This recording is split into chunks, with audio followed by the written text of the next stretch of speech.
We are live, so welcome. Live. So welcome. This is an experiment with, I want to say my friend, because we have spoken so many times, Claudia. And hang on, I'm getting some feedback through my other browser. One sec. Hang on. Tech at work. Yeah, exactly. Yes. Hence the word experiment. Yeah, there you go. Right, I'm sorry.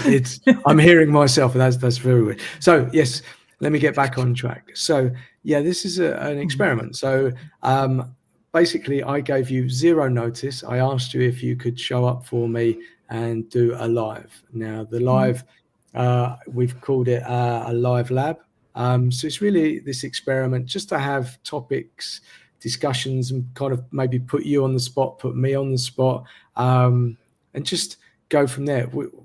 The way we've built our relationship is that we came into contact and we used to have these conversations that went on for we thought it'd be like 20 minutes, and then 2 hours later we're still talking. So we discussed the idea of actually that we would maybe try and do this. So it seems absolutely prime for, just putting that into a live stream and having that conversation.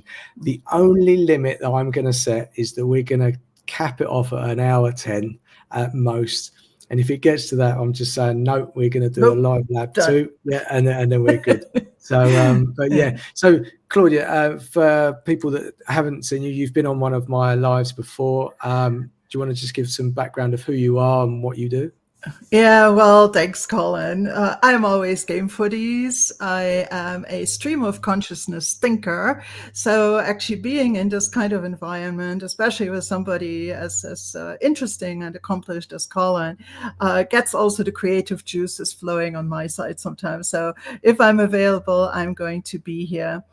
Well, I am Claudia Cimenti. I own Top Coach Luxembourg, where my goal is, as a coach, as a team coach, as a mediator, help you, your team, your organization reach that elusive top. And so, coaching, team coaching, conflict resolution, that's kind of my gig, and very much at the intersection of it all, because it's all interlinked and also across all systems, meaning person, team, and organization. So just trying to be the helper that you need in whatever situation that you're in. Yeah, I think that's one of the things. Oftentimes we try and put ourselves into boxes as maybe to sort of market ourselves, but the reality is that you need to be all things at all times sometimes, Right. I struggled a lot, actually, in the beginning. Am I a team coach that also does individual coaching? Am I an individual coach that also expands into teams? And I was all in this confusion in my head. Then in the end, I settled on, I am going to be the coach that you need. Full stop. Okay. Mm-hmm. And I noticed that some executives, for instance, do value a little bit more of an eye-to-eye frank exchange, where maybe I leave behind this pure question asking coaching attitude, this pure coaching. So sometimes, with the permission, of course, of the person that I'm dealing with in a one-on-one scenario, I will put on what I call the executive thinking partner hat, right? Where maybe it also goes into, have you considered this? What about that? And a little bit more of this forth and back. So there again, trying to be the enabler that the person needs. So very, very open, and very much actually what we do here. You show up and you do what needs to be done. You just go in and see, well, whatever topic comes up, I'm going to have fun with Colin, and it's going to be interesting. Actually, the funny thing is that we're both in Luxembourg. We live about 35 minutes from each other, and we have never met in real life. We have to remedy that, don't we? Yeah, we keep saying that we will, and we've never done it. But I think now holiday season's over, there's absolutely loads of opportunity that we should. So Okay. I have this vision. Maybe there'll be a networking event, and then I'll see you from across the room, and they'll be like, "Oh, Claudia," and Oh, then finally! yeah, exactly. So yeah, Well, I am looking. yeah, Sorry. there's the country's biggest wine fest in my hometown in Grevenmacher this weekend. So if you come Okay. for a good thing of life, maybe in the tens of thousands of people that attend, we also are going to spot each other like from one side of the street to the other. So that would be fun. Nice. Yeah. So let's so for anyone that's listening live, you can put a comment on, and maybe we can answer your comments if you have any thoughts, something that you want either of us to answer or both of us. But I thought about, really the idea of this was to sort of jump in and talk about topics that either have been going on for myself or for you, Claudia. But just before we went live, one of the topics we said would actually be good to discuss was showing up as a leader, but without a plan, which is very much aligned to this conversation because it was quite last minute. I put you on the spot. You said yes. You had no idea what we were going to talk about, and I've put you on the spot. And oftentimes as leaders, we think that we need a plan. We need to execute. Everything needs to be, 100%. But actually, what happens if you don't have a plan, and what does that actually mean? So I guess, what's your experience? Do you find leaders always need a plan? Are the best leaders the ones that do, or how do you Well, feel? I think that it spans the gamut, right? I mean, you have people that say, okay, we're going to have our weekly meeting that day, that time. Everybody has exactly 3.5 minutes to give a status update, and everything is scheduled, up to the last minute, literally. Right. Others I find have a little bit of structure because there's work to be done. Yes, there needs to be an exchange about certain topics, but they might leave a little bit of time in the meeting for a more open exchange. Right. So those may be more, dare I say it, progressive ways of doing it also exist. But rarely, though, do I see the leader that says, let's meet and let's talk about what needs to be talked about. And scheduling a reflection session, whatever comes up, this is the place where we can discuss it session. But then also the leader goes in not knowing what is going to come. I think maybe there's two main reasons for this. The first one is everybody is so hyper busy. It is very, very challenging to just find half an hour, find an hour to schedule something like that, because it is very often seen as a cost and not an investment in better working next week and so on, and more clarity. And the other thing might be the sense or the perception from the side of the leader that in that case, without this strict agenda, without this focus on work and process and deadlines and things like that, they don't really know what's going to come. Maybe there's a little bit of a, am I going to jump into the cold water? And what if this leads to team conflicts that are going to be vented? Or, you just don't know. And then it comes really to a level of confidence from the leader, whether they want to go there or not. What do you think, Colin? Yeah, I think as you were talking, I started to think about the opposite side of it from the person's perspective. So I know. So I've had meetings with managers and owners of companies, and they've scheduled a meeting with me, and I didn't know what it was about. And then they said it wasn't about nothing. It was just about catching up. But the whole time I felt paranoid that there was like a underlying something's going to happen, or there's something. And I was just very cautious of it. So I think if you're going to set the meeting as a leader, you just need to be 100% clear. And it may take maybe a couple of iterations. So, if you just do it once out of the blue, people might be on their guard a little bit. But if it becomes something that you build into the way that you work, then I think, it's such a valuable thing, because the more conversations I have with people, the more I realize that so many people have great ideas, or there's so much that people want to talk about. And I think if you spend the time listening to people, like you said, I don't consider myself hyper busy. I've tried to push a lot of stuff away and just focus on doing this at the moment. But I can understand how we get there. But actually, having an open and frank conversation can change some of that hyper busyness. Something bigger is at play, or there's a revelation that you don't need to be doing all of this work. But I think those discussions need to be on a peer-to-peer basis, because I think when we go into those conversations, you still get this sense that, okay, that's your manager or leader, and you're the employee sharing. And I think there's within there's so many dynamics. Okay, you're a senior, you don't want to hear me moaning, or I don't know. I think if you can make those conversations less about hierarchy and more about openness, and again, that can take time, and it's a shift, because if you've not shown up as that way, that can be very confusing for the other person on the end of that meeting.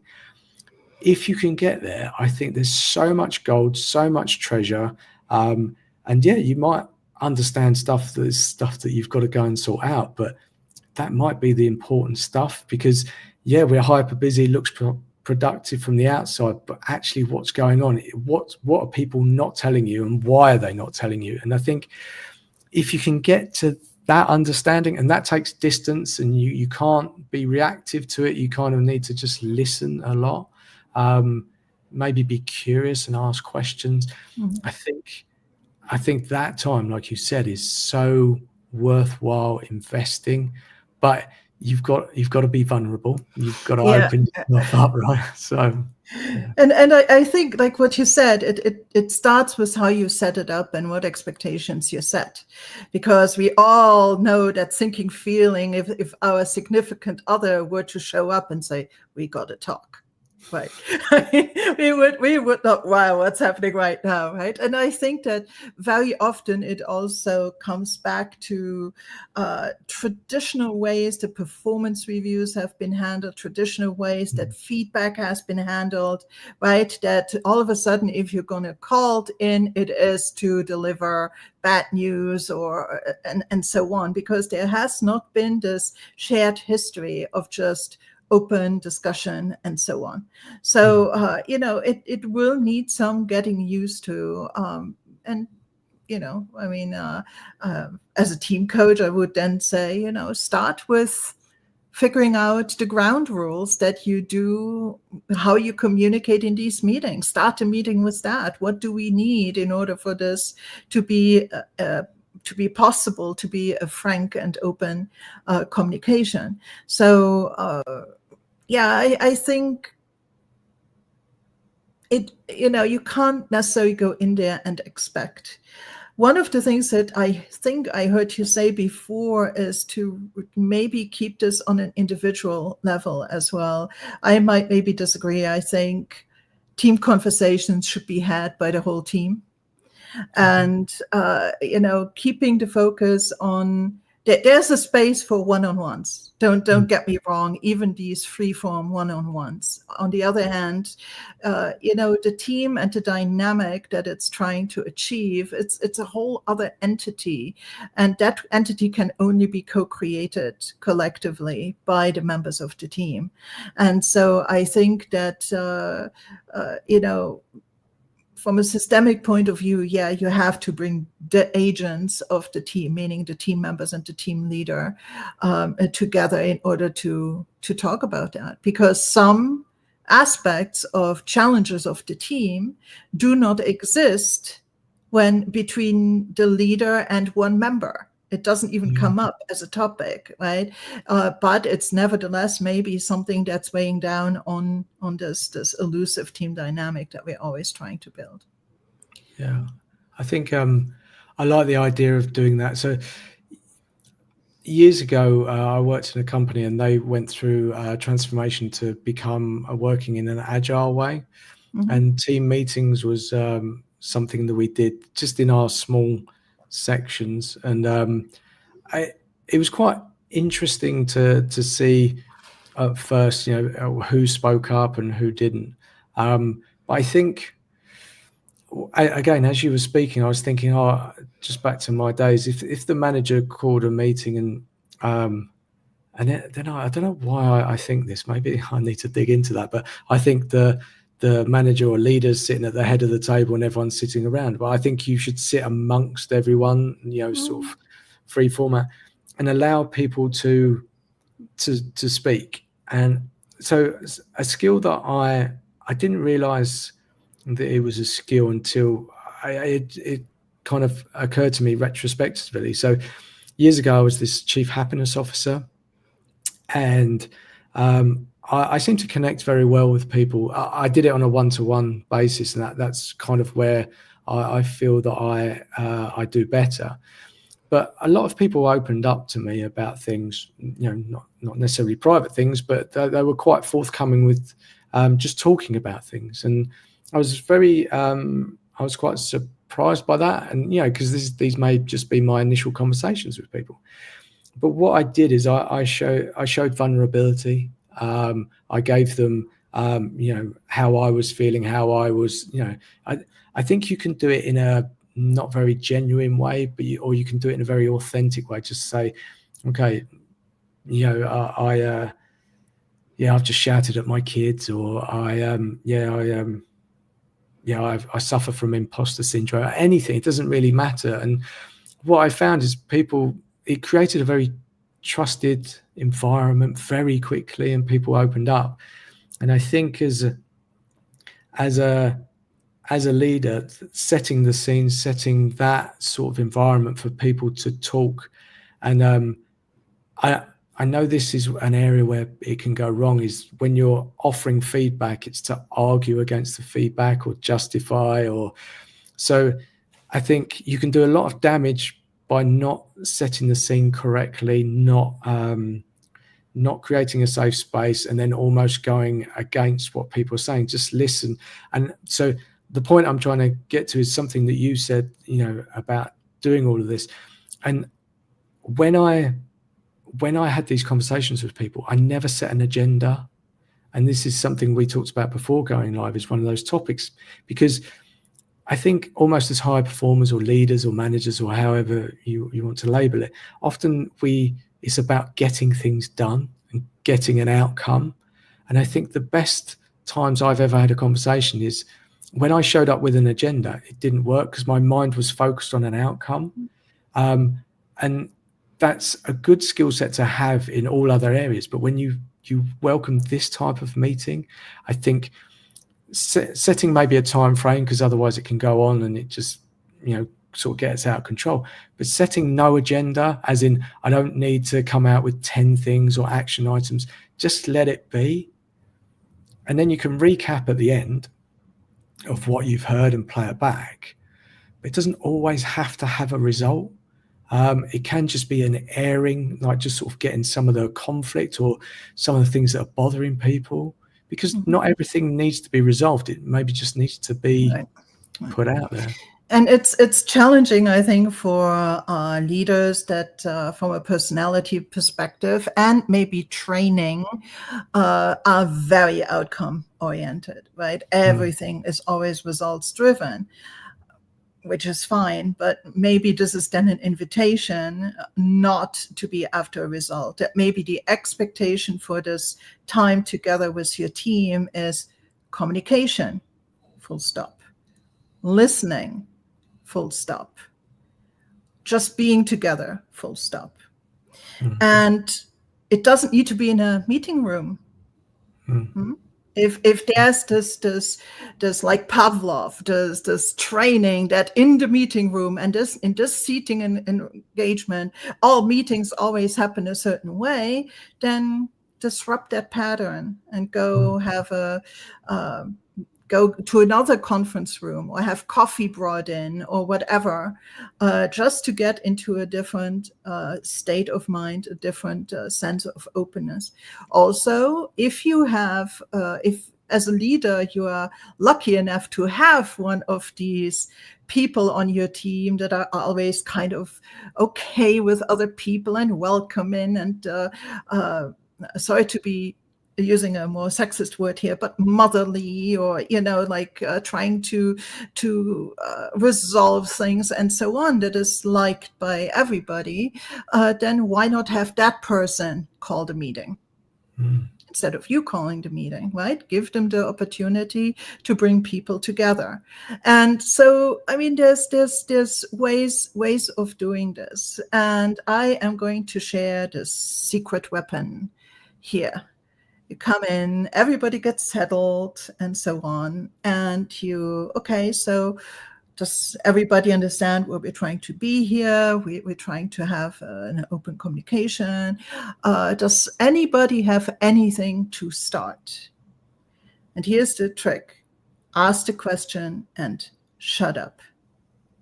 Even if that silence that people need to let things marinate and get over their own discomfort of speaking up is 3 minutes or 5 minutes, just sit there.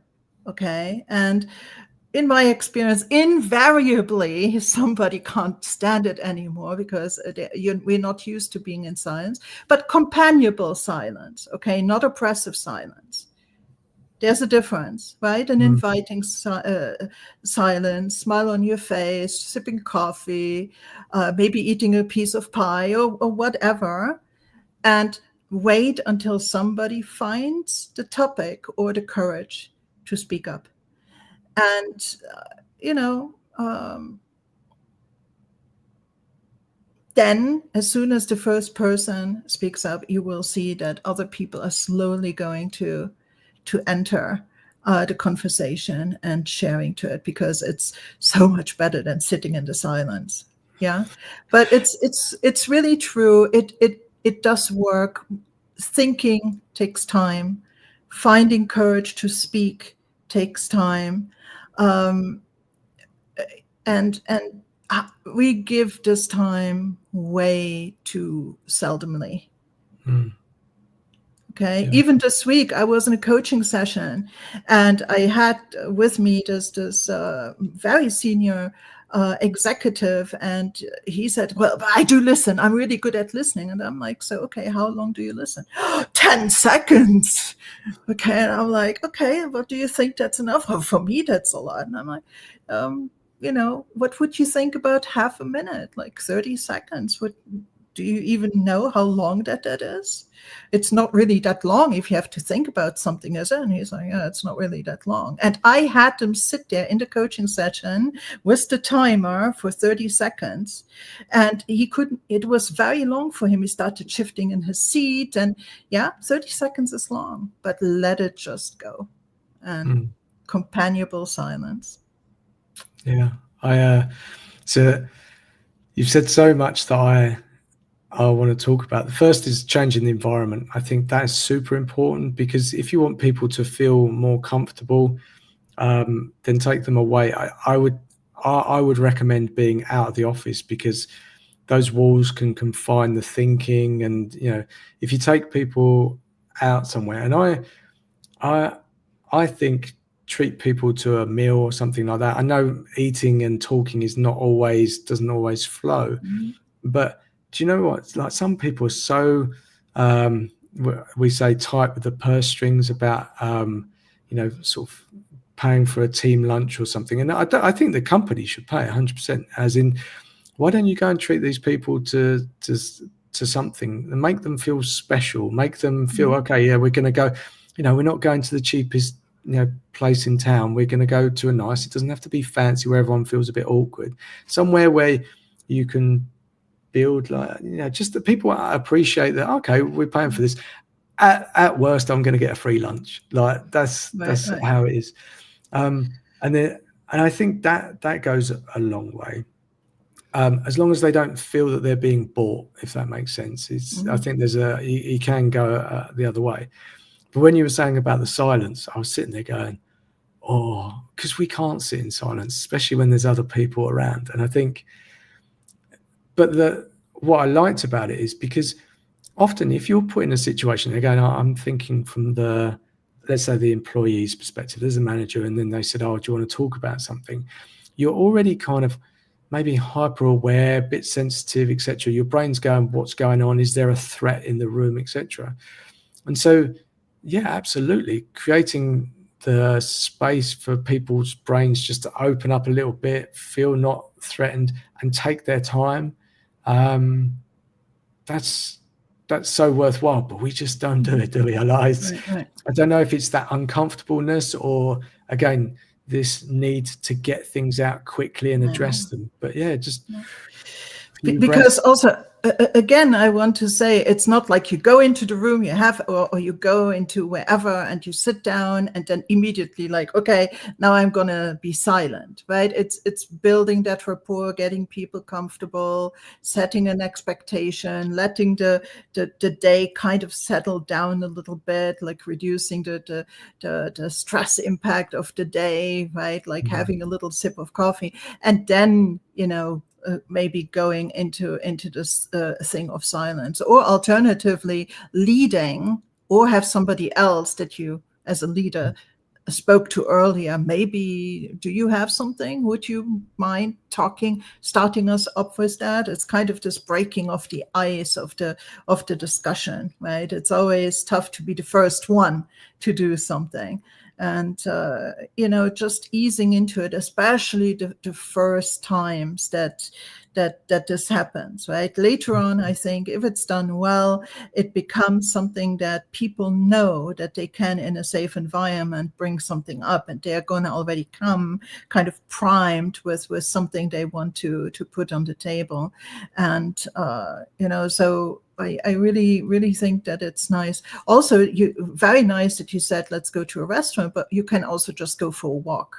If it is, if you are some place where you have a park nearby, or even a nice area and a parking lot outside, whatever seems suitable and comfortable enough, of course.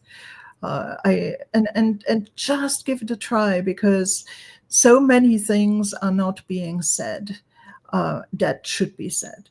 One thing that we disregarded in our discussion, Colin, is what if we have hybrid teams? And what if we have, remote teams? Then going to the restaurant is not as much an option, except if you were to bring them in for like a team building day or something like that, then of course, and a hybrid team the same way. But I think, and I have coached enough teams online to know that you can do this very well online. It's this move away, this purposeful, conscious move away from outcome, and this expectation of communication and understanding. Yeah. And it might sound fluffy to a lot of people if you have a bunch of engineers in the room that have, that just don't communicate all that much, or are very outcome focused. It might take a while. But the attention and, trying it out might be giving a lot of benefit. This is actually something I was thinking about. So oftentimes, throughout my career, people have tried to do these initiatives, and they say one and done. They don't get the outcome that they're expecting. So then they just don't do it again. It's like, I had a fancy idea, but again, this is something that needs to be built in with consistency. People get used to it. If no one wants to speak on the first time, that's okay. Be uncomfortable, do it next time, and then you can just say, look, this is just another one of those meetings where we're going to talk. And again, through consistency, people will go, okay, we know what's roughly going to happen, and they will open up. And So we are so outcome focused that we don't give it enough time and consistency of doing something, because we need from the initial point to see an outcome, to see like this huge turnaround or something like that. And I think it takes consistency. I'd say it takes bravery. I don't know why I say bravery, but just to keep showing up and keep doing that, because it might be 2 sessions where there's in silence. Yeah. But I think if you've had 2 sessions and they're in complete silence, that says a lot. Well, but that I would then say take as an opportunity, and I would throw it right back at the team. Okay, it's like, okay, so we're sitting here in silence. What's not working for you? What would you need for it to work? What would need to happen here in terms of agreement or resource or whatever, in order to, talk maybe more openly and have them figure it out, right? As the leader, and this is maybe another common perception amongst leaders, is that they have to provide the answers. You have a whole team there with brains, hopefully, with brains that can definitely help co-create, especially when it comes to environment. And, you can also then say, but, I heard around the coffee maker, I heard that there were some concerns about ABC. Don't call out a specific person, right? But I think I heard stuff about this. Is that not a topic? Right? Don't you have a topic? And maybe be a little bit more not pushy. That's not what I'm saying, but offering kind of options for something that has been there. Is everybody okay with doesn't that decision that was being made, or and just maybe if it really comes to 2 whole sessions and everybody just sit there stone-faced, to maybe give examples of possible subjects that could be discussed, very easy, and talk about the weather for all I care, just to get people talking. But use them. If they're sitting there in stony silence, ask them, okay, so is it comfortable for you in stony silence? I see that we're sitting here and not taking really advantage of this nice time that we could have here together. So what's happening here? Tell me a little bit about, what the holdup is. Yeah. And then go back into silence. Tell me a little bit what the holdup is. Give them a question and then shut up. Very hard to do. Very hard to do. Yeah, exactly. So as you were talking again, I'm starting to think about the hierarchy, why people wouldn't be talking. There's and I think if you can remove that hierarchy from the meeting, that's a really good thing, because you mentioned it earlier, maybe get someone else to lead the meeting, etc. But I'm just thinking of examples, when the boss is there and everyone's sitting around and they feel that they can't say because he's sitting with them. And I'm reminded of this this guy I know. He works in this small organization. I think there's about 40 people. I don't know what the split is between leadership, management, and employees, etc. And he was talking about the idea of an offsite, and because he said he felt that there was a disconnect, and he wanted to sort of get everyone's opinions. And he said, he asked my opinion. He said, "Oh, how do you think? Do you think we should lead the offsite?" And I said, "Absolutely not, absolutely not, because then it creates them and us divide in some way." And the reality is, you're all in the same boat, regardless of hierarchy. You're all working in the same company. If done right, the company's goal should be, I would say, one goal, one way to go, and you want to get there together. And the reality is that, in my experience, has very rarely happened. We're all doing different things in different silos, but even as a team, you kind of want to join together to follow a direction. And hierarchy, I'm not a fan of hierarchy. I couldn't care what you called me. I don't care about any titles or anything like that. for me, it's about connecting with people, understanding, because when you do that, you can move things so much quicker and easier. And hierarchy often gets in the way, intentionally or unintentionally. It's just you put barriers up, etc. And again, if you've hired the right people, do you really need that? So the thing is, I may be a little bit less concerned about the existence of hierarchy, because what I'm concerned about is the team. It's not the boss and the people, it's one team. And the boss plays one very specific role in that team. But it's always my client. When I go into a situation like that as a team coach, my client is the team. And even if at that moment I do one-on-one coaching sessions with the leader, for instance, or members of the team, it's always in service of the contribution to the team, and so on, right? So it comes back to the understanding that if the team gels and they have found an identity as a team, that distance, that power distance between the members of the team and the leader or the team manager is less pronounced, okay? Because we're all there, we understand why we're together, what our contributions are, what our roles are. And guess what? Each team needs a team lead, and it just happens to be John or whatever, okay? But yeah, what you said earlier is about who's leading the meeting, and maybe equalizing a little bit this or minimizing this power distance is using a team coach or a facilitator, right?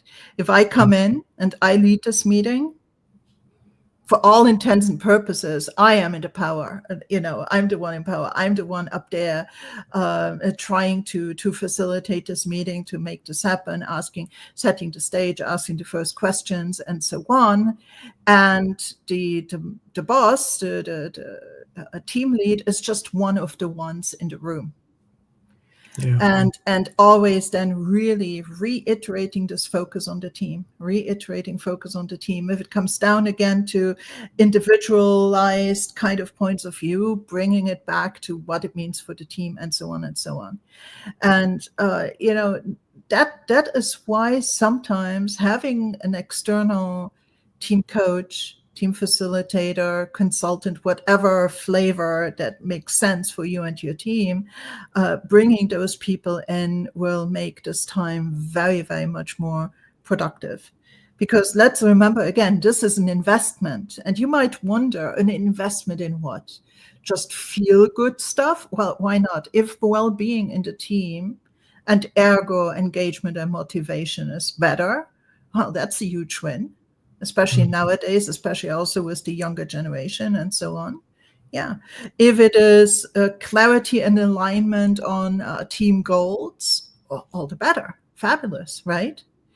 If finally people talk about the elephant in the room and maybe some conflict come up, well, great. And you can leverage that in order to move forward and come to creative solutions. It is something that having it and not having it will be felt for the weeks to come. And so I really see it as an investment that will increase well-being, productivity, performance down the road, especially if it becomes something that is part of team culture. Doesn't need to be prevalent in the whole organization, but in your little team bubble, this can be one of the ways that you communicate and that you work together. And in my experience, it's usually beneficial. I love this, and it kind of leads me onto a topic that I did a live yesterday with a lady, Dion. She's from the US, and she's called the Chief Forgiveness Officer. We can dig into it, but her whole thing was around forgiveness, and I'd never heard about it before, and I was super interested. It made me really stop and reflect, because forgiveness is not something we even talk about. And so we can talk about that as a separate thing. There's a video, if anyone wants to go on my profile, you can see that. But one of the questions that I asked her was about this, how do you measure this stuff? Because we're obsessed with things that we can measure, you know, KPIs, etc. But often you can't measure. I know you can do it in a very rudimentary way, but one of my opinions of, so it goes back to a long time, because you know, people think that they really matter in a company, and they can be the superstar of a company, and they can do the best job absolutely ever, and they can give everything they've got to a company. And then one day there's someone looking at a spreadsheet, knows nothing about the hours that you've put in, which aren't captured, the person that you are, the connectivity that you are within the company, the knowledge that you are just a figure on a spreadsheet, and they go, oh no, that doesn't work for me anymore, we're going to cut that, and you can go.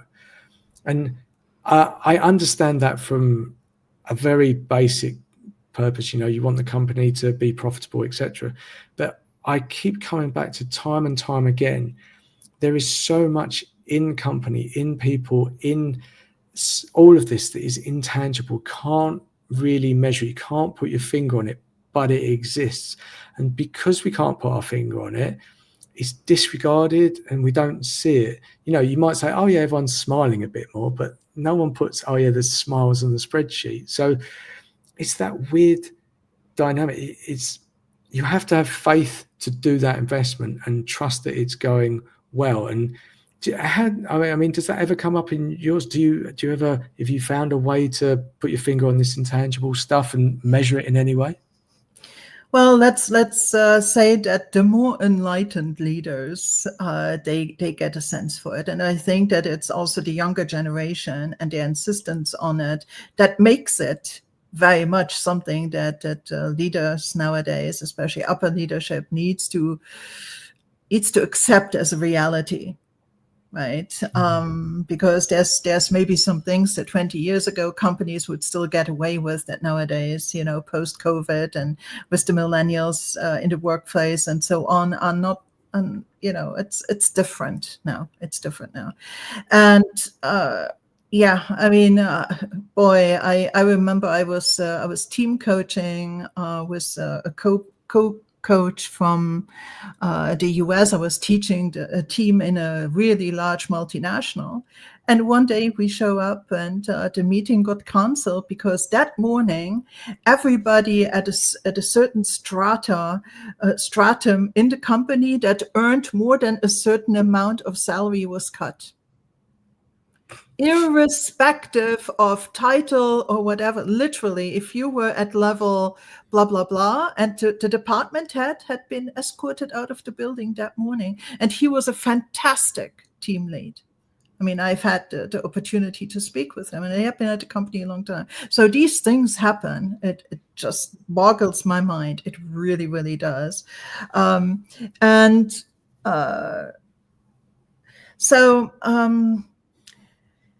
The KPIs are traditionally very performance-based, and they are very based on the individual. So there are team performance things that are like project out the door, budget, on time, on budget kind of KPIs. And then there's KPIs that are individual ones, you know, just being at work, and God knows what they are, right? Every company is different. But there's very few metrics out there in terms of a productive collaborator, somebody who helps, somebody who, you know, is able to keep the team kind of working together in a good way, a good communicator, et cetera, et cetera. And it doesn't really reflect on spreadsheets, like you say. And it's really a shame. It's really, really a shame. And, you know, there are also really no, in a broader sense, if there can't be KPIs, then there's no visibility from HR or from upper leadership, let's say, into your team bubble, right, about how things function. And so, unfortunately, I think that it would need to rely on 360s. It would need to rely on the right questions being asked on the 360 as well, on the performance of the team being such that nobody even is going to scratch there and see like who can we eliminate or whatever, because the team functions well. The team is performing. That's why let's not touch anything. It's performing just fine. So that's always like the number one way to avoid issues, I think. And then also, I think the leader standing up for the team. And hopefully the team members and the team as a whole giving then also the leader this courage to go and stand up for the team. Because, you cannot expect a leader to go and fight for the team if everybody is bad-mouthing him behind his back, and there's tension and friction in the team and all that kind of stuff. But if the team has come together and really gelled, then as a unit, as a brand, it will be strong.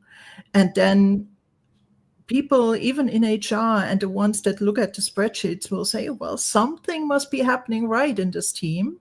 So all good. Yeah. So there's a lot of ifs in there, of course. But unfortunately, KPI wise, it's not really reflected, and hence also not necessarily much in terms of motivation for certain certain personality types to engage in this kind of communication and get-togethers and things like that, because that's not necessarily in the center of the comfort zone for some people. Okay, so if it is not rewarded, if it is not expected through KPIs, then they won't do it. Hence, again, the importance of the leader and the team to kind of create this in this little independent system, if you may. Yeah, I think so. One of the big reasons I started these lives was because I wanted to talk about business, and I also wanted to talk about people, and those things overlap. And I think, again, you're much more proficient and you help a lot of people out. It just feels that I haven't come across many companies that think about their people first. The ones that I have, they were doing really well. And then when that shifts, it goes away from focusing on their people. It might not unravel straight away, but people feel it, people leave. The focus becomes something else, and it does unravel. It doesn't go on forever. And so this is, again, why I do these lives, because at the center of everything, at the center of business, is people. And I don't know if that's blurred somehow. People think businesses are like buildings and there's no humans in there, they're all robots. I'm not sure, but I think spending time understanding what's going on for people, putting them at the center of stuff and giving them a platform to speak and to talk about things, because ultimately if you're doing that, it's going to help everybody. It's about understanding. There's going to be new ideas. There's going to be people telling you things that aren't working. They'll explain maybe things that they've tried, or just anything that comes out. And if you can reach into and have that connectiveness with people in your company, I feel that's success. And I know, to be in business, you need to make money. That's simple.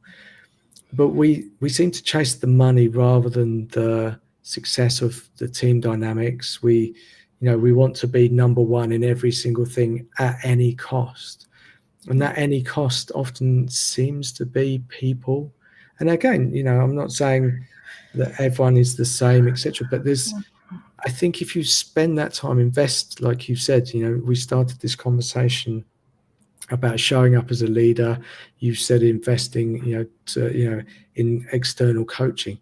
That's an investment, and it isn't tangible a lot of the time. You have to, but if you follow that path, I feel that it leads to success. And when I say feel, you can't put a number on feel, can you? That's, I guess, the point I was trying to get to. It's you have to kind of trust that it's going to be there, right? I mean, you jump off the boat in the fog, and you trust that the water is going to be below and not some rocks, right? I mean, it really is that.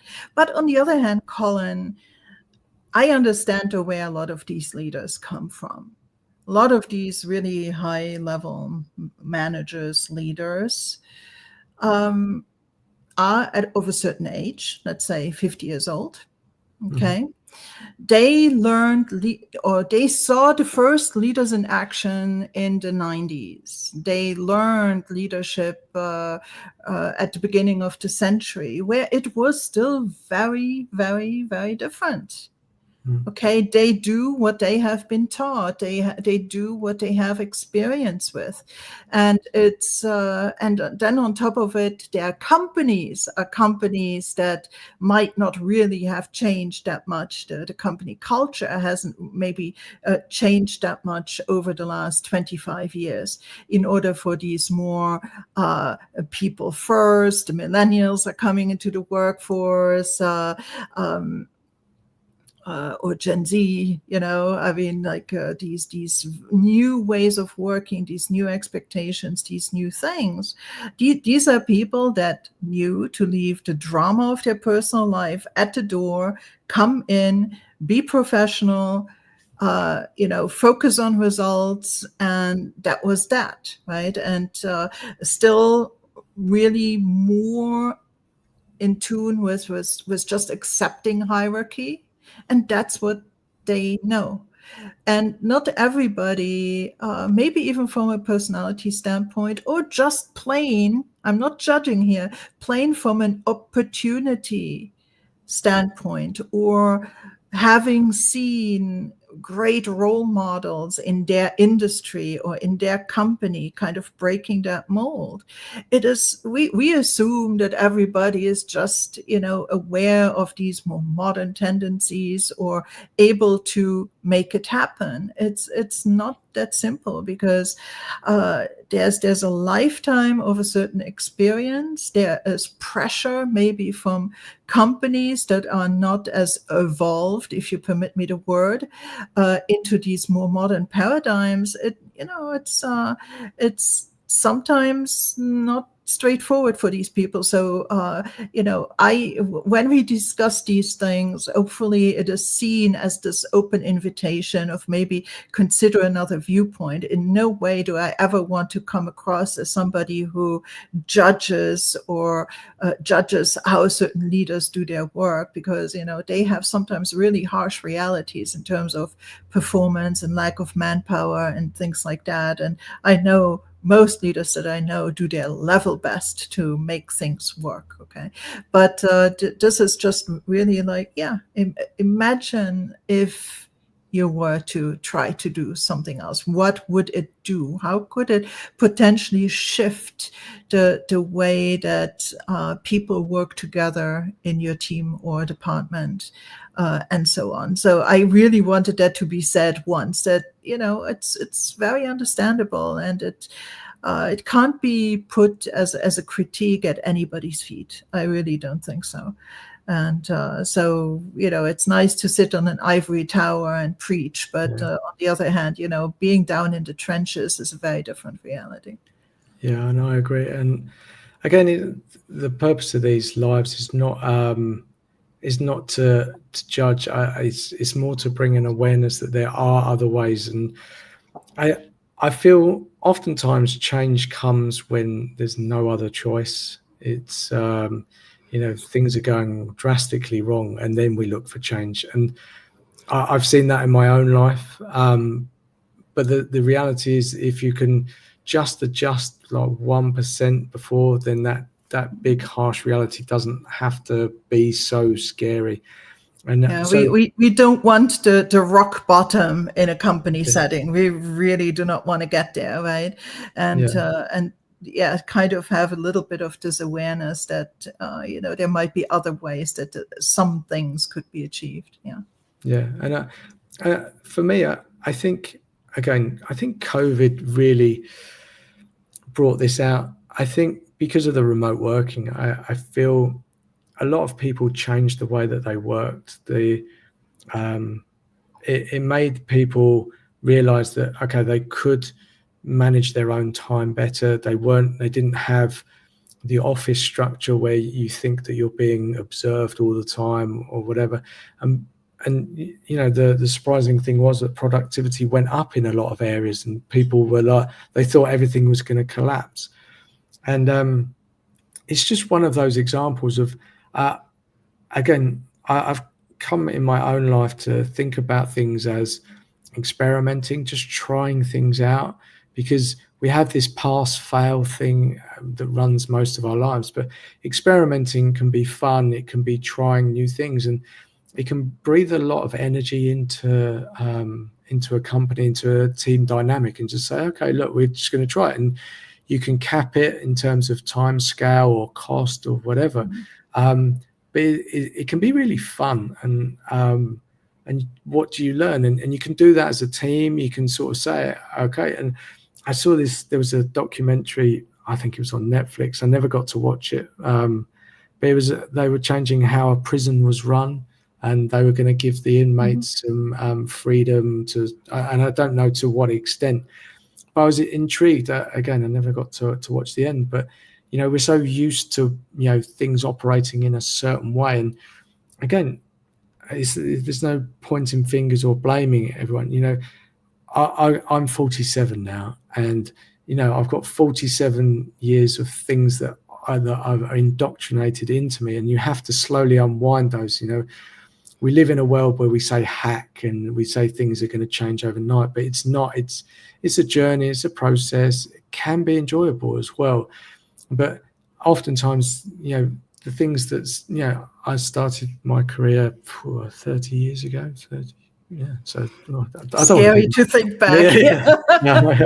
And how things have evolved from there. And it's again, the whole purpose of these conversations is to just to try things, just to put things out there. And there's no one framework for every company. Every company is unique in terms of, I know they've all got a profit and loss and fundamentals, but you'll have the same sort of personalities in different sort of shapes and sizes across the company, etc. But if you can hear these things, and it just brings some energy back. And I think back to my point about COVID, people found this, it's fresh, it's different, okay, it's a bit disruptive in many ways. Some people liked it, some people didn't. It suited them. And that balance, whereas you can go into the office or you can work at home, allowed people a bit more control over their, not just time, but I think energy, and just how they worked. And again, stuff got done, and which points in my head to, we do a lot of noisy work, a lot of things, we keep adding to our workload. We very rarely take away, so, and I think it just opened up people's mind to think a different way. I think some people got a real taste for it and they want ultimate freedom. And that might be right for them, but the masses, I'm not sure that's something. But it's just a good example of, no one worked from home 20 years ago. It was a really big experiment, right? And thankfully technology was at a place with video conferencing and the internet and things like that all of a sudden this grand telecommuting experiment could actually take place. Right. I mean, if you wanted without COVID, this experiment would never have taken place with just, with that many participants, let's say. Right. So something was proven, and so it is an option now here. I mean, look what we are doing here, like streaming, and the technology is there to support all that. And it's still, obviously, and this is not the moment because we're reaching kind of our self-imposed deadline here. Maybe we can think about engagement of the remote workforce and things like that as a topic for one of the future sessions, because it's its own thing. Yeah, okay, it's a reality right now, but how do we actually lead through this, and how do we manage maybe even the intersection of a hybrid team? You have some that are there and some that are remote, very different expectations and requirements on this split team as well, and split in terms of circumstance, not in terms of unity. Okay, so that is definitely a very interesting topic. But again, I think that if I were to look back now on the session today, the focus on maybe opening up a little bit communication, making space for communication in whatever shape, to hear whatever needs to be said, without expectation, without agenda, listening in order to understand, and not listening in order to respond or provide a solution in the immediate, but just listening to understand. And I think can be hugely beneficial experiment. Sometimes you need to have an external person coming in and leading this in order to combat a little bit the power distance and set the team front and center instead of the team lead front and center. And I think that it's really quite leap of faith for some and some companies, but it might be worth a really good experiment. One session is not enough, but if some team lead, for instance, can, in the little, and I always say bubble for a team, and I'm from the Mosella. Okay, here we drink a lot of Crémant, which is the Luxembourgish Mosella sparkling wine, like champagne type of thing, right? And when you have a glass like that, you have these bubbles that just rise up from the bottom and pop at the top, right? It's sparkling wine, and it's that fragile, the bubble of a team, right? But you can hold it, you can consolidate it, you can protect your team inside of it. So in that bubble, you can have your own culture. You can have your own way of working, irrespective of all the drama that happens and requirements that happen within the rest of the company. In your bubble, you can make agreements. You can learn to work efficiently together. You have to, and have a team that gels. And so I wish that some leaders might take this invitation to maybe in their little bubble open up this focus on communication and working together and creating an environment where that is truly possible.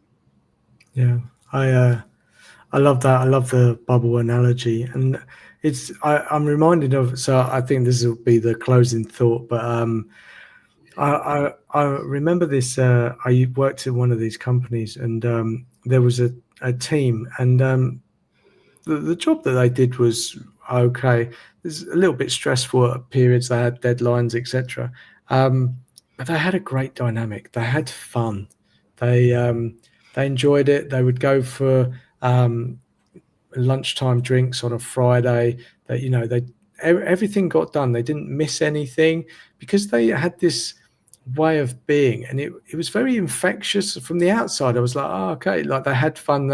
They made jokes about each other, not in a nasty way, and you could just see it. You could feel it. There was no animosity about anyone. They had a team lead that was almost one of the people, and I know when we talk about those sort of dynamics, it's again probably a different subject, but it just really worked. And from the outside, it was like, yeah, wow, like they come to work pretty much. I don't remember anyone going off sick for any period of time. Obviously naturally people get sick, but they were always there. Monday morning they were always like happy and making jokes and at each other's expense, and yeah, it felt very infectious. And yeah, I remember looking at it and going, yeah, this is a very, it depends if you like that sort of way of working, but I thought it was, I thought it was very interesting, almost like a social experiment in many ways, just to like see how this camaraderie that they had, right? And that then in turn, everybody had their work to do and so on, but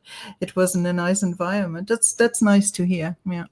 Because what a concept, having fun at work, right? So there's a KPI, having literally this fun meter and capturing where that pings at. Yeah, maybe that's the discussion for next time. But I think we'll close it off today, because you and I could just talk and talk. So we covered one subject, touched on another, but this live lab was really interesting. For me, it's always great to get your opinion, because you have this knowledge, you've traveled, you have this experience up to date, you're open-minded, and it's so great to have these conversations. And just I really appreciate you showing up for me again. For sure, we'll do another live lab. And just for those people that are watching either live or on the replay, if you want another one of these, and I can twist Claudia's arm, we'll do it. And if there's topics that other people want, because oftentimes it's me setting the topics that I ask, or I feel that the people are in experts with, but that doesn't mean we can't go in different areas. So if anyone wants to a round 2 of these live labs and they've got questions and they'd like us to dig into it, just send either Claudia or me a direct message. We're on LinkedIn, probably the best place to communicate with me. Is it for you, Claudia? Is that the best place? Yeah, that's fine. Yeah. But super fun, great thing to do on a Friday. It's really, really special for me. So I appreciate you very much, Claudia. Thank you so much for the opportunity, Colin, and consider my arm twisted. There we go. Brilliant. Okay, excellent. Well, thank you so much. Thank you very much for your time. All right, take care. Bye-bye. Bye.